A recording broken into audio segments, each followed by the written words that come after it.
Hello, everybody. My name is Benjamin Day. And I am Gillian Mason. I forgot this that for a is... second, but now I remember. Sorry, Gillian. And this is Medicare for All, the podcast for everybody who needs healthcare. All right. Well, you can see we have a full crew today. Listeners or viewers, depending on how you're consuming this, what were you doing in 2004? Perhaps you were strolling down the street in low-rise jeans, wearing Uggs and a Livestrong bracelet, listening to Outkast, or maybe you were sitting in a movie theater ready to have your mind blown by Ashton Kutcher's tour de force performance in The Butterfly Effect. Was that the best we could come up with cinema from 2004? Maybe it was a down year. Well, the folks joining us in this week's episode of our podcast may have missed some of that stuff because they were too busy building a movement for healthcare justice, because 2024 marks the 20th anniversary of Healthcare Now, the national organization, of course, fighting for Medicare for all, and that brings you your very favorite podcast, this one. So if you're a regular listener, you probably knew that I was the executive director of Healthcare Now for about 11 years, and Gillian is the current executive director. But today we are taking it back to 2004 and talking with some of the OGs of Healthcare Now about how it all started and how it's going and where we're going from here. So, Gillian, do you want to introduce our many, many guests? Oh my gosh, yeah, just get ready to hear me talk for a minute. These are some of our favorite people in the world, and I'm just going to start in no particular, well, actually, it's in alphabetical order. All right, so first we have Mark Dudzik. Mark is a longtime union organizer and an activist. He served as national organizer of the Labor Party from 2003 to 2007 and was a co-founder of the Labor Campaign for Single Payer in 2009.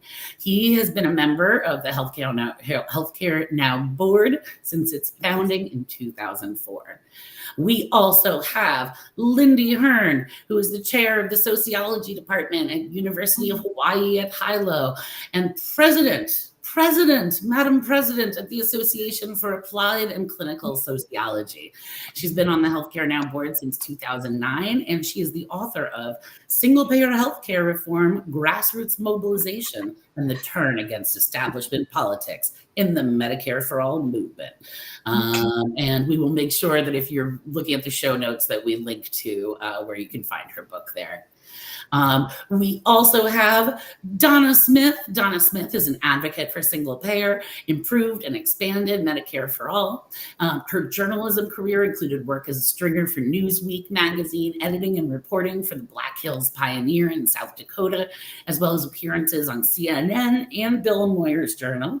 And you may recall that she was one of the subjects of Michael Moore's film Sicko in 2007. She worked for National Nurses United and traveled more than 250,000 miles advocating for healthcare justice. And of course, she now serves as the National Advisory Board Chair for Progressive Democrats of America.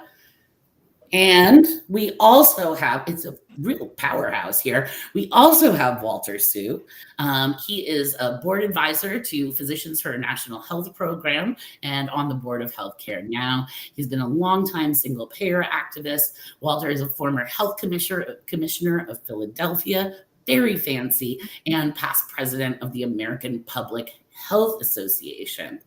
And then last, but absolutely never least, we have the lovely Cindy Young, who has been a healthcare activist for over 40 years. She served on the Healthcare Now board since 2012. And in her retirement, she serves as vice president for the California Alliance of Retired Americans, CARA, whose principal goal is to establish a single payer system in California. That was a mouthful, but welcome, guys. So happy to have you all here. Glad to Great to be here. All right. Amazing. I love that enthusiasm. Right. It's like Hollywood Squares, Medicare for All version. Does that I was thinking it's the Brady Bunch. And Mark Dudzik in the middle. And Alice. Is that a bad place to be on the squares? I never thought. No, it's good. That's the Paul Lynde spot. That was Paul Lynde. Yeah. Yeah, that's the Paul Lynde spot. We'll expect you to have lots of good. Oh, that's the guy who told all the funny jokes. Yeah. Exactly. So I guess he get has. ready. We want Mark's spiciest material tonight. So, all right, let's kick it off. I want to talk to each of you about how you got pulled into the orbit of healthcare now. But first, let's set the stage for some of our listeners. Some maybe our younger listeners who don't remember a lot about 2004. Although, if I'm being honest, I was like a grad student with a drinking problem working on a dissertation in 1970s pornography in 2004. So I remember very little of that time as well. So I need the help as well. All right. So what was going on in culture and politics at that point that made it like the right time to take up this fight? Was healthcare in the air? What was happening? I'd have something to say about that. So in 2004, I was also a graduate student on my master's. I was a second-year graduate student, and I started working with Missourians for Single Payer at that time, which was a sort of unique organization because it had an active bill for over a decade at that point, and had survived the Clinton era of, sort of the death of universal health care during that era. And so I got involved with Missourians for Single Payer first. And around 2004, they started hearing about more stuff happening at the national level. They started getting phone calls from around the country, from other states that were wanting to either create or recreate state-based mobilization efforts. And so I got involved that way. And I think a really important thing that happened in 2004, it sounds kind of contrary, but the re-election of G.W. Bush happened in 2004, which had some surprising results because there was actually, at least in Missouri, increased interest in single payer, progressive politics, and so on in a very red state. So that was very surprising for activists in Missouri. And another thing that was happening at that time, obviously, was the birth of Healthcare Now and the national movement. So I could say more, but I want other people to talk.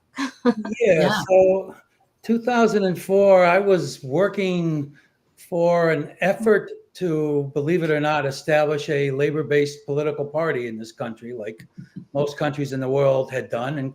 And those kind of parties are the kind of parties that have won national health care throughout the world. So, the healthcare was very much forward in that effort to build a labor-based party. And it was part of what brought people to the understanding inside the labor movement of why we needed a party of our own, because healthcare had been devastating the working class and the labor movement at that point, probably for 20 years, from the mid 1980s, when concession bargaining around healthcare issues really started to become a feature of heavy negotiations, because the healthcare system, as we all know, had been so commodified at that point in time that the costs were just blowing through the roof, and they were trying to shift the costs onto the working class.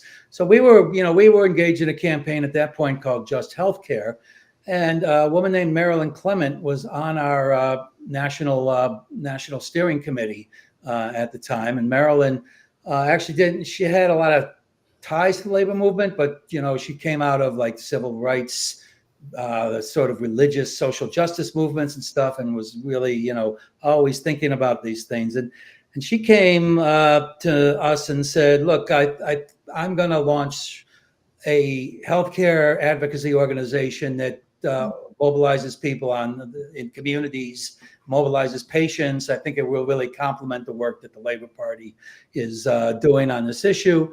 And she saw it as like a new front that needed to be opened up.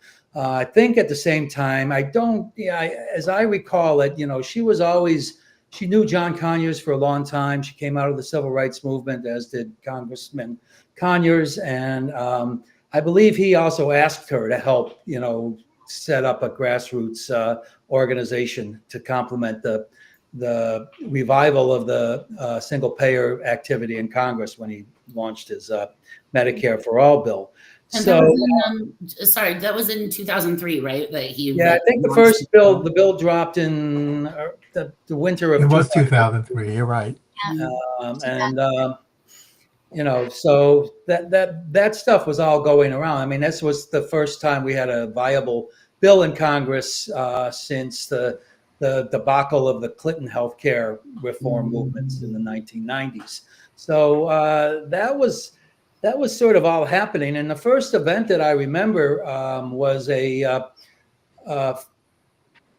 briefing forum that Maryland conducted in the shades of the Republican convention in New York City in 2004.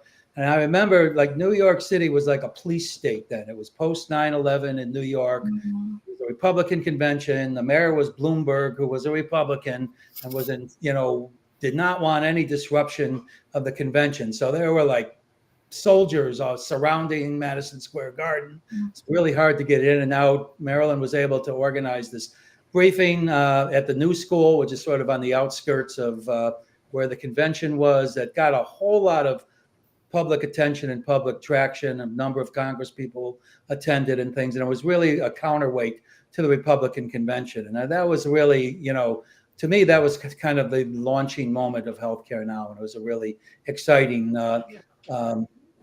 project to be part of. So cool. So cool. Yeah, my recollection was very similar, but Marilyn did come out of the civil rights movement, and she knew Conyers. And Conyers introduced HR 676, which was his health LAD was a guy named Joel Siegel, who's a lawyer who helped write that. And he put out the bill, in 2003. I remember going to the conference when Conyers introduced it. He had people from Physicians for a National Health Program, among others, who helped consult with writing the bill. And the bill really was a new vision for a single payer plan. This is in the atmosphere of something called managed competition that Bill Clinton had put together, which was really panned and never went anywhere. And it was also sort of the beginning rudiments of the Affordable Care Act, which we now know today. But we also know that there was something like 37 million people who had no health insurance. Pre-existing conditions were a very easy way where people were excluded from getting health care. And HR 676 was the bill that put out the idea of a national health insurance plan. But Conyers knew he needed a grassroots movement to make it happen. And Marilyn Clement said, I'm willing to help with this. And she put her heart and soul in helping to create Healthcare Now, the grassroots group, which still fights for a single payer plan for this country. Oh, yeah. I think the other key component to building this movement was that this was before the ACA, when there were millions and millions of uninsured Americans, people who were being excluded due to pre-existing conditions. The cost of healthcare during that period of time, you had mentioned this whole managed competition model, Walter. All that did was consolidate the market and make healthcare more expensive. And so you had an outcry from consumer organizations and individuals. And that put some wind to give Marilyn and all the rest of you champions at that period of time an opportunity to put together Healthcare Now, which is still alive and today, and still providing lots of education and opportunity for folks to get involved. So that, I think that was another key component of building Healthcare Now, was just the environment in this country, that how many uninsured Americans and how people were getting pummeled under the healthcare system around cost and access. And that's kind of where you were, right, Donna? You were getting this, right?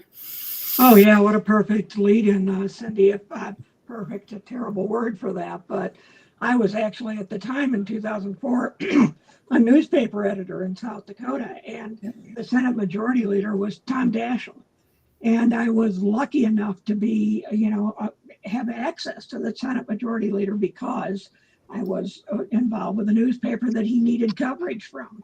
Right. So, but I was interviewing him one time and I kind of broke character, which is not good as a journalist. But I was so angry about healthcare myself that I brought up to him, what in the world are you all doing about this situation? You know, I had to leave a job that I loved. I loved that job at that beautiful community newspaper. It was a wonderful job and everything I had ever wanted. But after paying my health insurance for 2 weeks' pay coming home, I got $280. And my husband was very ill. We had insurance. We had the best insurance my employer could provide, and always did that. And we couldn't survive. I was going to a food pantry and interviewing the Senate Majority Leader. There was something that just wasn't adding up. So luckily for me, Tom Daschle was a listener. He may have failed on many, many things, but in his book, Critical, which he wrote on the eve of Barack Obama being inaugurated, he mentions Larry and I, and he spoke about Larry and I. Larry's my husband, on the Senate floor in about 2005 and sent us a copy of the congressional record and so forth. And I didn't quite form that I was going to be a part of healthcare now in the single payer movement until I met Marilyn, really, because I didn't really know all of what was going on with, you know, I was in Michael Moore's movie Sicko. And yes, he talked at the very end in the credits about HR 676 was mentioned in the credits of the film. So yeah, that was all great. But there at the opening in New York City on June 29th of 2017 was this woman, you know, very unassuming. There were a couple of women, one very assuming woman and Roseanne DeMauro from the Nurses Association and Marilyn Clement. And Marilyn was always so soft-spoken, but so serious when she talked about healthcare and about human rights. Mm-hmm. And then I was here again in DC on July 17th of 2017 when I testified before this the House Judiciary on medical debt and bankruptcy. And there, you know, you talk about luck in one's life or providence or whatever, not getting paid for any of this. Sitting next to me was a Harvard law professor who was an expert on bankruptcy. And I could hear her sniffing when I was testifying. And she leaned over to me and said, that was the best congressional testimony I ever heard. I didn't know who she was. She was Elizabeth Warren. Wow. I made these connections that were just maybe, you know, I always thought though, you know, I met Walter in the summer of 2007, not 17. I'm sorry, I'm giving you the wrong years. 2007. And so many of you, but Marilyn was always the one who was reaching out the hand that I belonged in an organization. I felt like I was a patient. You all were experts. You all had careers that you learned and you knew about this. Walter, you're a doctor. You know, things that, you know, and Lindy, you're a professor. My goodness, you know, all the things. And Mark, a labor person, and Cindy with the California Education Association and all these wonderful people. I couldn't believe that a patient and a patient's rights advocate was going to fight with you. And I will fight with you forever. And that's why I'm on Healthcare Now's board and have been since 2007. Sorry for the wrong dates there. 2007. And Marilyn was a remarkable woman. And the people who have followed her as executive directors, like Benjamin Day, and like Gillian, have been remarkable individuals. And Healthcare Now will continue. So now I'll shush up. That was a very long soliloquy. No. I love that you you really dwelled on your connection to Marilyn, because that's one thing that really sticks out for me throughout, like whenever people talk about the founding of Healthcare Now, just like what a special person Marilyn was and how she managed to really build the movement through a lot of individual connections with people. So I just wondered if anyone has any like kind of good Marilyn anecdotes or just wanted to say something about, you know, their personal relationship with Marilyn and how it, you know, kind of brought you into the healthcare movement. Well, I was actually at what I think was the second national meeting for Healthcare Now in 2006. And, I got to go because a couple women from Missourians for Single Payer, Julia and Mimi, helped fund my trip. I was a poor graduate student still at the time. And at that meeting, I got to meet Marilyn and talk to her about, what I was doing and what I wanted to do. And she just embraced me, like literally with a hug, and was so supportive of me and my growth as a sociologist and as an activist and the work I was doing and the research I was doing. She was just really important to that whole process. And I also wanted to circle back and say that another thing that was happening during that era was sort of the rise of the internet and the role that the internet was playing in social movements, like MoveOn.org started during that era. And just connecting to my first experience at the conference, I was one of the youngest people there. So like my brain was really picked for like, oh, what's this new social networking stuff that's going on? And so I talked a lot about MySpace at that meeting, because that was something at the time. Facebook was still something that wasn't really used very much. So, and now MySpace doesn't really exist, but. I'm sure that did Healthcare Now ever have a MySpace page? Because that would be amazing. Are you serious? Yes. Yeah, it was I think her name was Teresa, was the Katie Robbins of that era. And she started all the social networking from Healthcare Now at that time. She was around my age, so. That is so cool. So cool. Excellent. Yeah, fantastic. Anybody else have an anecdote about Marilyn that they wanted to share, or anything about your meeting her?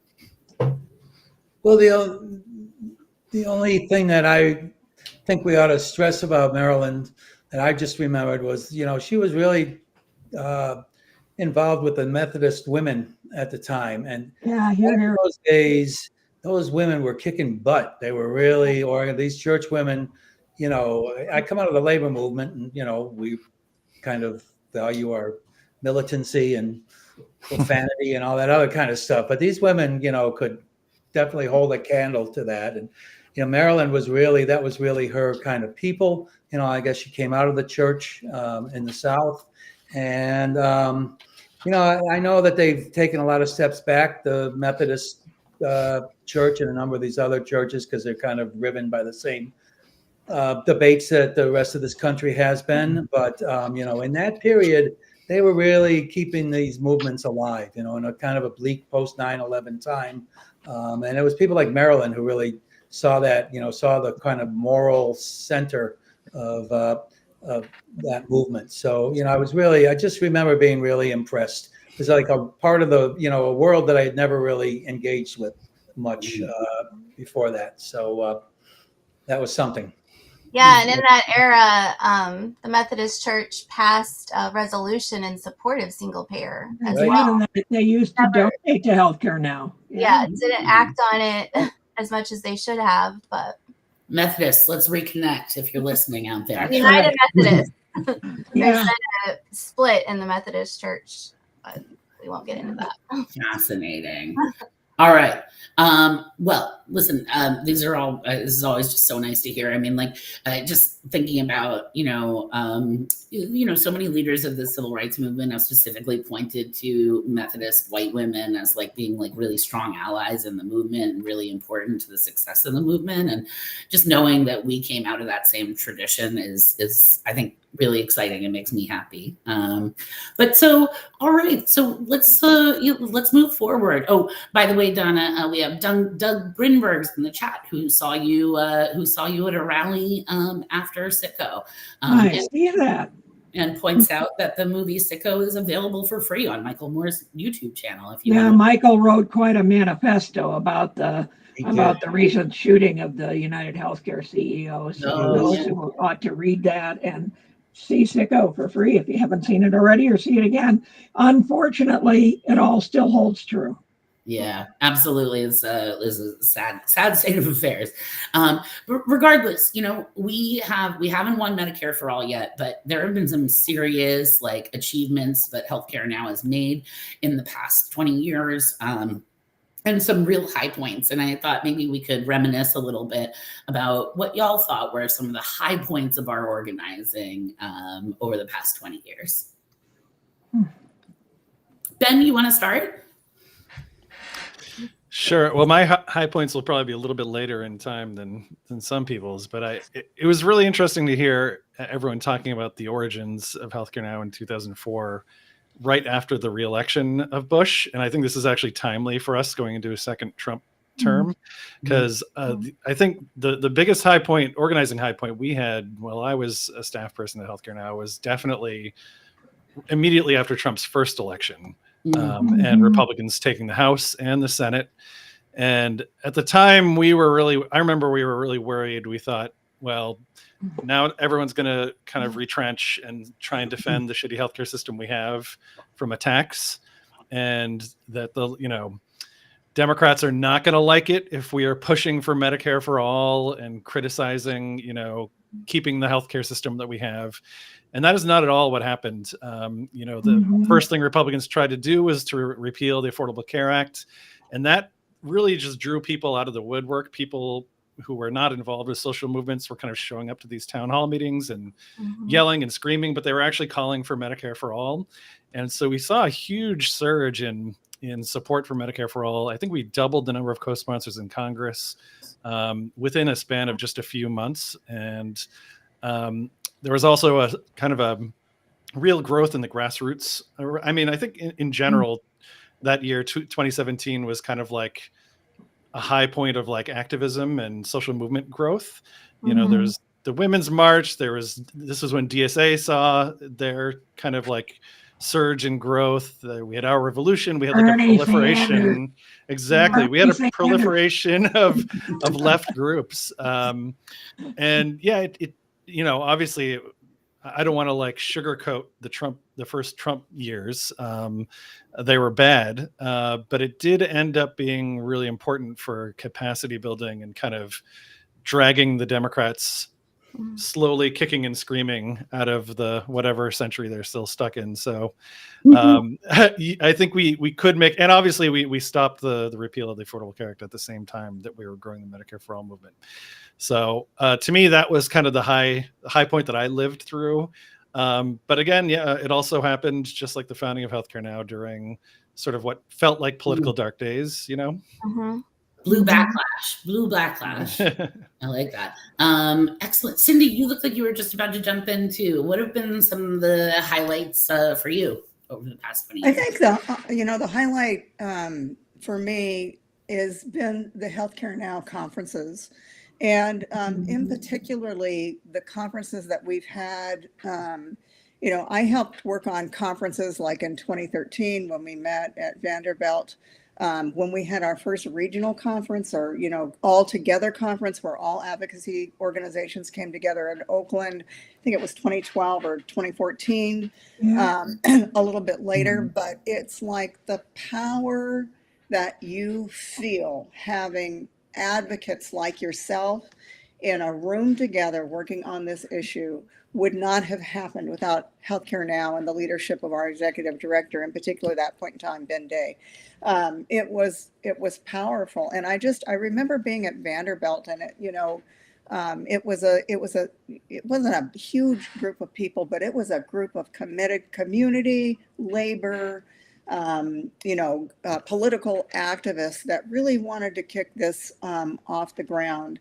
And when we got to 2014, we probably had, I don't know, Ben, correct me if I'm wrong, but at least 150, maybe closer to 200 activists in the room at a union hall in Oakland. And it was really fabulous. And I just remember feeling so hopeful and loving the people in the room. There was such a sense of solidarity, and none of that would have happened without Healthcare Now's core value of bringing folks together and having a message that healthcare is a human right. Amazing. Yeah, I agree with that. And maybe what I found is that there's this something beyond just what's happening in your own backyard. You have a whole national support group of people who want Medicare for all. And I remember we went to Houston, Texas, for example. I would never go in there otherwise. And Midway Airport in Chicago and other Yeah, places where Midway. we actually The had Midway conferences. Yeah. had these conferences. And to meet, you sort of, you go to them repeatedly, you get to know them, and you start realizing that you have this sort of whole family of people who think like you about, what's wrong with our country and why aren't we getting health care for everybody. And I think, from those small little niches of out there, there was a whole movement that grew. I think we wouldn't have had Bernie Sanders speaking about Medicare for all, or our Congress introducing his HR 676, without this grassroots group out there who felt it's time for us to do this. Now, of course, we haven't won it yet, but I think the reaction of this most recent episode with the United Healthcare executive only shows that there's this huge undercurrent in this nation of people who are dissatisfied with the direction that we've gone in with healthcare. And I think there's a yearning for a single payer plan. If you read the comments, like in the Washington Post and New York Times about the shooting, it's remarkable how many people raise single payer or Medicare for all as their response. Yeah, These are that's, the only comments you should ever read in any forum. But-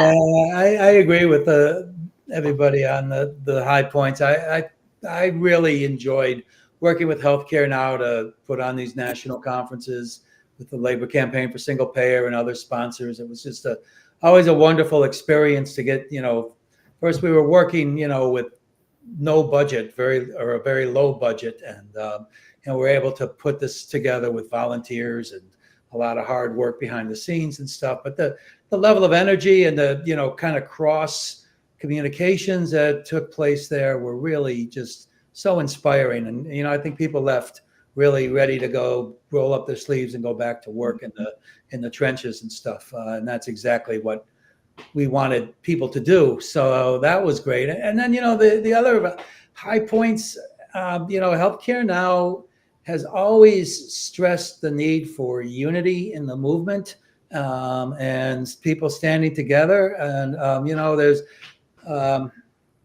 always a tendency in social movements to do what they call the circular firing squad, where everybody starts shooting at each other.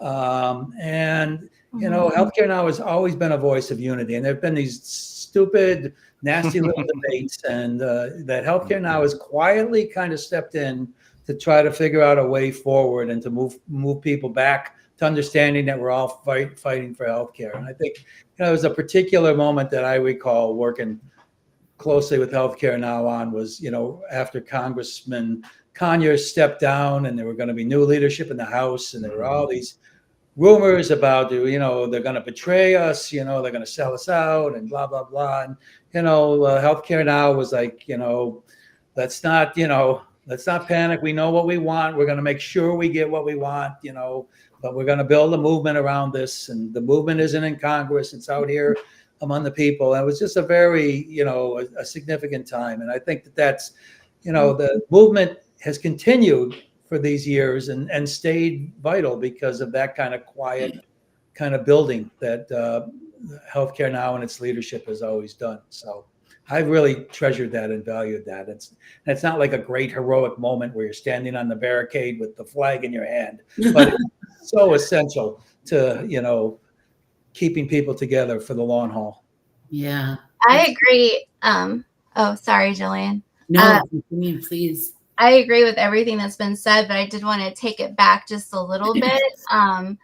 Going in, because I see Doug has mentioned the Obamacare stuff. And, that seems like a really disappointing era, but for me, it's one of the highlights of my work in the movement.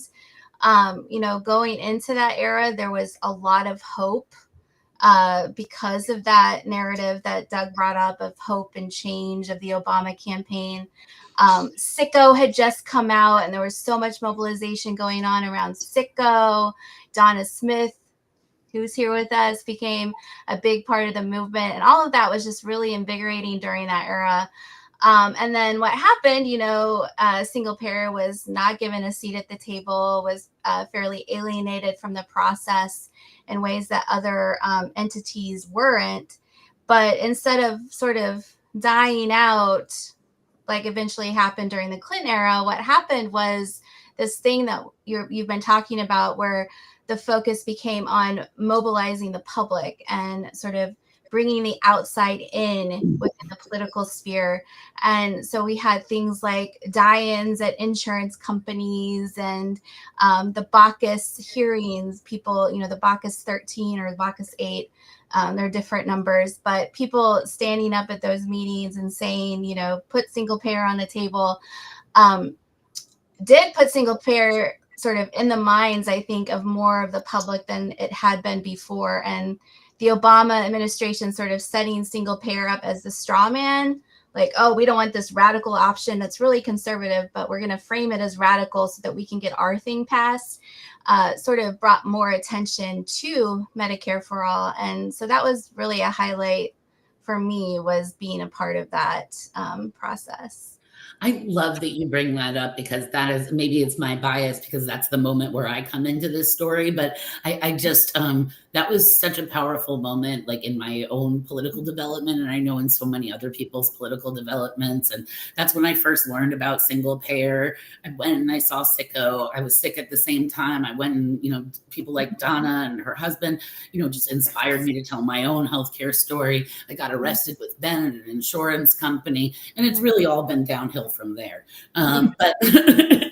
But yeah, that really, I know, none of us are satisfied, right? Ben and I didn't get arrested so that the insurance companies could make more money off of us, right? Mm-hmm. But that being said, there are so many really wonderful things that came out of the ACA that I think you can really chalk up to the fact that there were folks like you guys on the left, right, who were continually pushing and not letting the moderate, corporate, Dems forget it, that we're there. One of my favorite moments in healthcare now was right in that period on the eve of Obama being inaugurated, and all the groups, and this was kind of a first too, most of the groups that were in favor of single payer were joined at the AFL-CIO building in DC, were represented there. It was on the eve of the inauguration.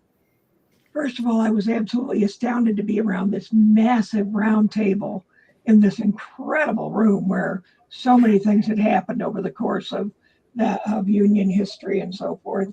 But to see all these leaders and all these wonderful, powerful people speaking was incredibly inspiring to me. And Healthcare Now was really vital in pulling that together and making sure that PNHP and all the and Healthcare Now and PDA and all the groups around the country were represented at that table.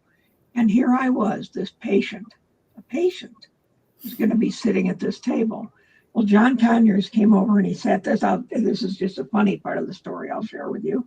Maybe I told it to Lindy when she was writing her book. I don't know.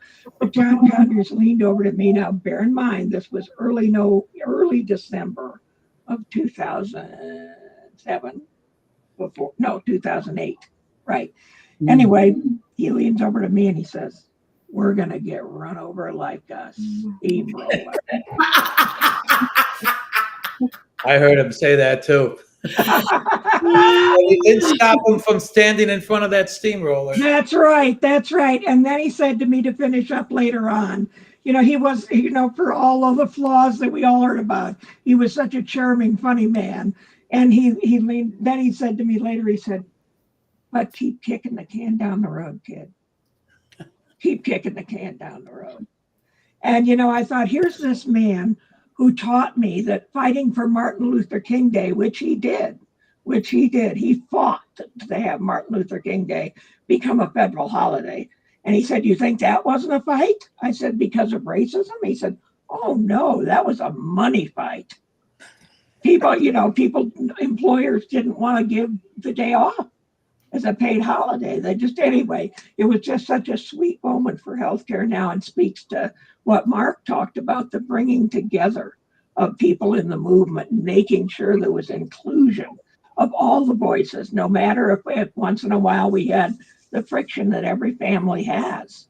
And I think that was an incredible moment for me. Mm-hmm. Well, I remember Conyers said that it took him 15 years to get MLK as a national holiday. And when he introduced the single payer bill, he said, I expect this will be just as long to He get there. told Now me it's been when more the than first 15 years and we still Republican- haven't gotten it, which is really disappointing. He said, when we get the first Republican, we will win. Ah, yeah. That's what he told me. So we'll see. Because Do not wait for that, would people. say, where are you going to run from a Republican? Somebody needs to change parties incognito. Amazing. Does Tulsi Gabbard count? Oh, good Lord. Oh, good Lord. Donna, you mentioning that table. I was there representing California School Employees Association, and I think that's where we set up the leadership conference for guaranteed health care. Yes, you're right. That's where it happened, and I think it included PNHP and the nurses and the labor unions and the labor campaign. It was a coalition of solidarity when we came out of there. And the Methodist Church provided an office, right? Yes, later on down the road, you're right. They provided a little office for us. Yeah. All right. I know we could gossip forever, but let me just break in right now just to really quickly just say that if this all sounds great to you, if you love this group of people as much as I do and appreciate the fact that they've given so much of their lives to making sure that everyone in America has healthcare, please take a moment now to donate to support healthcare now. You've got the link right up on your screen, www.healthcare-now.org/donate. Easy peasy, just go there. Even a few dollars helps, and that'll help us to keep up this work. We know, we're going into that second Trump administration. This is going to be a moment, there's some moments in history when you have to, fight to expand the current systems that we have and revolutionize them. And there are some moments in history when you have to fight off terrible attacks against working people. And this is both. So please help us make a donation so that we can keep doing this work for as long as it takes until we win. Until we win. Mm-hmm. But Yes. I'll turn it over to Ben again with our next question. Yeah, I guess I had one question for all the folks around the table here. Just to tap your collective wisdom while we have you all in the room together. What I think one of the things we've learned about is how do we talk to people about healthcare, whether that's in the workplace, whether it's in the family, whether it's in the communities, how to do that most effectively. So I'll just leave that question out there for you all. What do you think is kind of most important for folks as they're talking about Medicare for All to the broader world and trying to grow the movement, which ultimately movement growth kind of happens one conversation at a time, if you want to think about it like that. Well, this is my op-ed, actually. Is health care a public good or is it a market commodity? Because once you make a decision about which it is, whether you think it should be a public good or a market commodity, helps determine which direction we should go as a nation. Right now, we've made a decision that it should be a market commodity. And I think the angst and unhappiness, not just by the patients who find it totally unaffordable, but the doctors and nurses and providers who are fed up with the greed that's also in the healthcare system, is one of the reasons why people need to rethink about the fact that it should be a public good. And once we accept the idea that it might be a public good, it's much easier for us to talk about why single payer is the right answer. I could go on, but I'll jump that's on my that. reframing. An old organizer once told me that organizing is 80% listening and 20% talking. Now I'm an old organizer, so I'll pass that on to you all. I think, with healthcare, people will tell you what's wrong with the system. All you have to do is start talking to people, and they will tell you. Every family in America has a story to tell about healthcare, and every family in America is insecure about their future under this healthcare system. So and everybody knows, Walter, if we find a way to frame it properly, that healthcare is a freaking public good. Of course, it's a public good, and so it's really just a question of engaging people on this issue. And you know what, this really does, in many ways, cross party lines and all of these weird ideological chasms that we have in this country, because this is people's lived experiences, and if we can find ways to connect with that experience and to bring that together, and that's why this moment is so interesting. Here we are looking at the impositions of the Trump regime, the dangers to healthcare, and then hundreds of thousands, if not millions, of Americans have engaged on this, this United Healthcare issue to talk about how oppressed they are by these companies. So I think, that's really the trick, is just find a way to talk to people and have them draw their conclusions themselves. I'll bounce off of that because I was going to say you have to meet people where they are, right? You have to listen enough to know where they are and then meet them where they are. I work with a lot of students, and traditionally aged students oftentimes haven't thought about healthcare. They're less likely to have health issues. They're less likely to pay for their own insurance. So they really haven't thought about it. So one thing I ask them to do is talk about their own experiences, but also talk to their parents, their grandparents, other people. Like when I teach health policy, they do interviews to see how other people are experiencing healthcare. And them listening then, informs their position on what we should do. And they usually end up saying single payer is the best option. I don't tell them they have to say that, but their own sort of conclusions. But meeting people where they are. And I wanted to add that I think that's one thing that Healthcare Now as an organization, what has made Healthcare Now so lasting and successful, is that ability to meet people where they are. Marilyn Clement really wanted an organization that would be self-sustaining, and she, the organizational sort of framework of having a participatory board and then a steering committee when she knew that she was not going to be with us forever, creating the steering committee to sort of keep the ongoing day-to-day things and never requiring a membership fee, right? Any kind of donation, any kind of participation, you're a member of Healthcare Now, right? If you can't afford to donate, you can participate in some way and you're a member, and it's inclusive. And I think that's one of the long lasting things about Healthcare Now that will continue. Well said, Lindy. Well said. Absolutely. How about you, Cindy? What's your strategy for talking to people? How, what have you picked up over the years?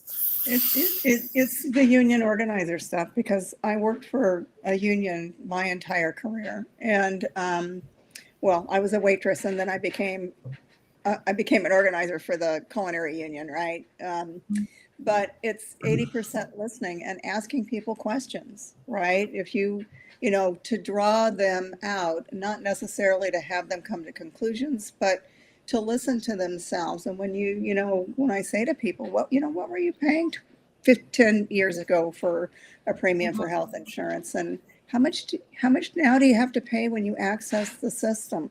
And, I'll just say that I have a family member that just made a $3,000 deductible to have surgery a week ago, and is not in the best financial position. It's just, and just even her, I'm just trying to say, that does not seem very fair to me. What do you think about it? And what do you think we can do about it, right?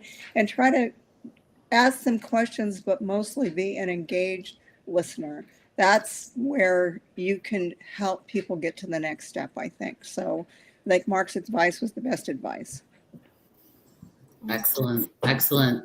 Donnie, you have anything to throw in there? No, I agree with everything. magic sauce? I usually start at the copay, because I spend so darn much time either with myself. Right at the moment, I have some health issues, and my husband. We just got done with Mohs surgery today. That's why I joined you right on the edge. Wow. And for those who don't, Mohs is dermatology for skin cancer surgery. Anyway, we just got home from that, and in the waiting room, conversations begin around people. Come on, they don't keep it very quiet when they ask people for the copay at the desk. And you're there because you have skin cancer, for goodness sakes. And some people are very young, and it's very hard, and you watch them say, how much is my copay? And then the discussion can happen a little bit in the waiting room, and everything everyone says, and what Lindy says, so important, to meet them where they are. Don't, I think one of the keys to my own ability to do some of the public speaking after sicko was the ability to read a room. And that's essentially what Lindy was saying, to be able to know what the audience is. Don't push people beyond what they're comfortable with and make them start, oh, you're the lefty woke, and that stuff, because there's an awful lot of people on the right who are in trouble with healthcare. A lot. They are not exempt from it. So I agree with everything everybody said. And of course, it's a public good. My God. And thank you. And Henry Kahn, hello in Atlanta. That was so cool to see Henry on there. And that's so awesome. It's like seeing old friends when I see people log in. And Doug, thank you for being so engaged. Spectacular. Yeah. Go ahead, Jill. Pardon me whilst I beg. I just wanted to say that, one of the things when we think about the future of this organization, I try once a month. It's, I'm the only staff person here at Healthcare Now. So we have, time is tight, and we try to allocate our resources to the best place possible. I try at least once a month to respond to one of the many requests that we get from high school students who are interested in talking about Medicare for All, for papers or research projects that they're doing. And so last week I spent an hour of my time talking to a wonderful young woman who's a sophomore in high school in Maryland, and she reached out to us as a national organization because she's making a documentary about what her message to the president is. And her message to President Trump is that we need Medicare for all, and that we need decent health care in this country. And so she's a sophomore in high school now. I say we have to keep this organization going at the very least until she can do a college internship with us.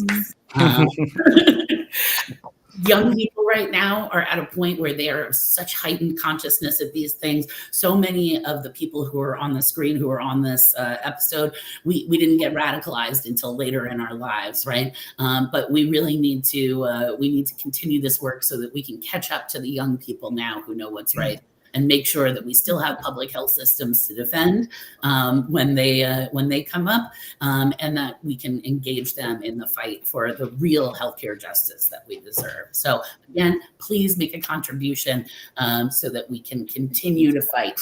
And I am so proud to be able to fight alongside all of you. Right back at you, sister. No need for applause. And unlike National Public Radio, we won't make you listen to fundraising pitches for the next 2 hours until we talk about how we're going to win Medicare for all. I did want to close with one final question for the panelists, though. So Healthcare Now is 20 yet. That means we can't drink quite yet. Next year, we'll be back with a real anniversary party. But if you could give Healthcare Now a 20th birthday present that would help it to not just survive a second Trump term, but to thrive during it and to grow the movement, what would that birthday present be? Why don't we start with Cindy? Oh, I would make a big contribution to Healthcare Now. I love it. because it's resources, right? And I mean, you have to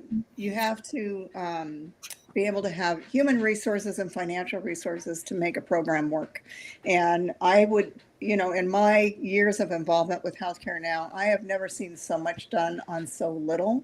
But the more we have, the more we can do. And if everyone chips in just a little bit, $5 a month, right? Whatever you can afford, get on an automatic deduction and give just whatever you can every single month. It helps so much, and it lifts our capacity to do better work. Well Thank said. you. You know us well. This is the gift we've always been wanting. Lindy, what would you give as a gift to the movement? Well, I was going to say $1 million. 1 million. I will do that and more, but I can't play the lottery in Hawaii, so it's a little difficult. But other than that, I was going to say a new sort of follow-up film to Sicko, I think would be really helpful right now as all of these people are thinking about these issues. I don't know, Donna, if you have an inside track to Michael Moore, if you can talk him into, I mean, it doesn't have to be Michael Moore, it could be somebody else, but yeah, something like that we could mobilize around while the political sphere is doing what it's doing. Yeah, let's get the next generation of radical filmmakers involved. Yeah. I want to see Boots Riley's movie about healthcare. Yeah. Awesome. Mark? Yeah, well, I think we should start by getting Gillian a living wage and a decent retirement plan, and maybe 5 or 6 regional organizers out in the field, and a media person. And those are the kind of resources that we need to really build out this movement in an effective way. And, the one thing I really admire about healthcare now is you don't waste a penny on anything. I mean, there's some NGOs and unions that, they put on these elaborate events and things like that, and they leave nothing in their wake. And that's the opposite style of healthcare now. So I can assure anybody listening to this show that every dollar you can afford to give this wonderful organization will be used to build the fight for healthcare justice in this country. It's almost as if all of our guests are board members of Healthcare Network.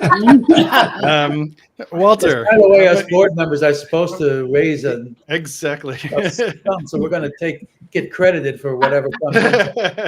Knock it off. Put my name on it. No, I totally agree. I think Mark took the words out of my mouth. He give money to a lot of organizations, these national groups, and you're, $20 or something doesn't mean that much. But when you're as small as Healthcare Now, $20 is a big deal. And I think, if everyone gave $20 or more, which is, you spend that on whatever, a latte or something nowadays, you could do so much great good for, helping us get organizers like Mark is talking about, or to help expand our movement, because things are not going to be pretty in the next 4 years. Mehmet Oz, the nominee for CMS, has already talked about privatizing the entire Medicare program. And, we need the resources to fight against such foolish ideas. So I really do agree with what Cindy, Mark, and Lindy have already said, and I'm sure Donna will say too. So I'll stop there. Yeah, I of course I agree, and I guess I would add that maybe it's a little more intangible. When I came into this movement, I literally waited for. People often think that somebody who's in a documentary, certain a Michael Moore film, gets paid. That is not true. When I came into the movement, Larry and I first were flown to New York. Michael Moore did pay for us to come to the premiere.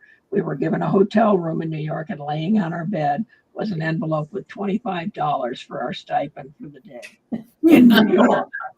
And we felt like that was going to be great until we looked at what everything cost. But anyway, I was welcomed. I was embraced. I was taught about everything from organizing to communicating to remembering the history of what we are all about by an organization that didn't care that I couldn't give any money at all at first. Mhm.